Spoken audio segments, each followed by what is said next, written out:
Good evening. We have no plans to invade. That was the message from Russia's foreign minister after talks with the US about Russian intentions in Ukraine. His American counterpart said their discussions in Geneva had been frank and substantive, but also warned of massive consequences if Moscow were to attack Ukraine.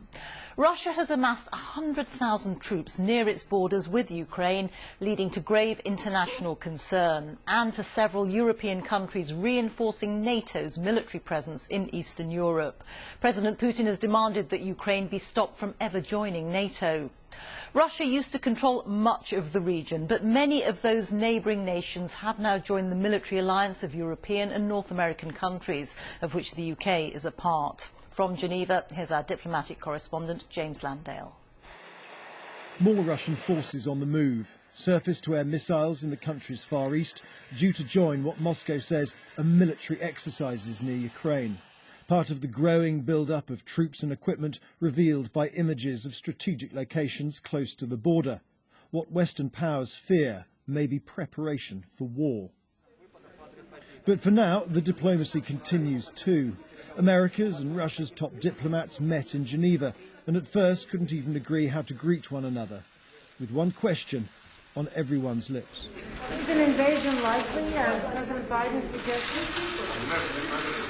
Mr. Lavrov seemed to suggest it was up to the United States and later dismissed talk of invasion as hysterical rhetoric designed to provoke Ukraine. What does Russia want most? An unstable, dependent Ukraine, or a new sphere of influence in Eastern Europe? We are not trying to get a sphere of influence, but what NATO is doing shows it considers Ukraine to be a part of its sphere of influence. To the west, Ukraine is an independent, sovereign nation. That means it has a right to self-determination, free from Russian control.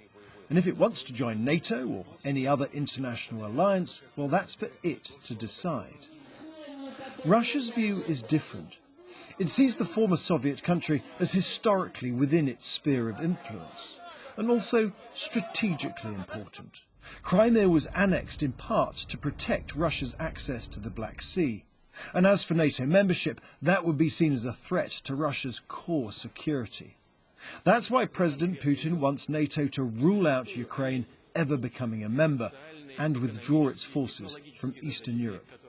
America's Secretary of State rejected these as non-starters and once again sought to deter any military action. We've been clear. If any Russian military forces move across Ukraine's border, that's a renewed invasion. It will be met with swift, severe, and a united response from the United States and our partners and allies. There was no breakthrough at the talks here today, no deal to reduce the threat of war. But there was agreement for diplomacy to continue. The US will put forward ideas for more security cooperation next week. Both sides will meet again after that.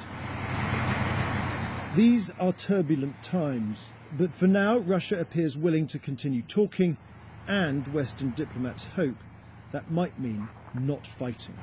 James Landale, BBC News, Geneva.